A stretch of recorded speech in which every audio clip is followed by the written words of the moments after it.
नमस्कार दोस्तों, आपका स्वागत है शेयर बाजार इनसाइड चैनल पर। तो चलिए आज के Q2 के रिजल्ट के अपडेट की शुरुआत कर लेते हैं। सबसे पहले बात करूं वर्धमान टेक्सटाइल, तो इनका Q2 का रिजल्ट आ चुका है।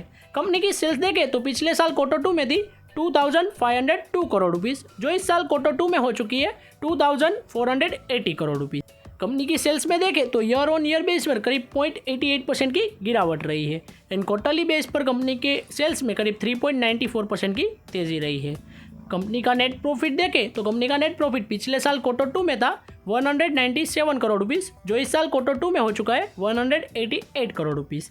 कंपनी के नेट प्रॉफिट में देखें तो ईयर ऑन ईयर बेस पर करीब 4.57% की गिरावट रही है एंड क्वार्टरली बेस पर कंपनी के नेट प्रॉफिट में करीब 9.62% की गिरावट रही है।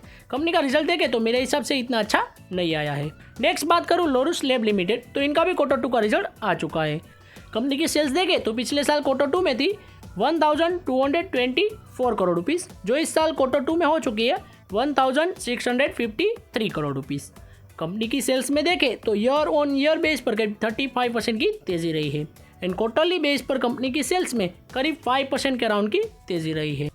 कंपनी का नेट प्रॉफिट देखें तो पिछले साल Q2 में था 20 करोड़ रुपीस, जो इस साल Q2 में हो चुका है 194 करोड़ रुपीस। कंपनी के नेट प्रॉफिट में देखें तो ईयर ऑन ईयर बेस पर करीब 870% की तेजी रही है, काफ़ी शानदार तेजी है, और क्वार्टरली बेस पर भी करीब 19% की अच्छी तेजी रही है। कंपनी का रिजल्ट देखें तो मेरे हिसाब से ईयर ऑन ईयर बेस पर काफ़ी शानदार आया है। नेक्स्ट बात करूँ हिंदुस्तान यूनिलीवर यानी कि HUL, तो इनका भी Q2 का रिजल्ट आ चुका है।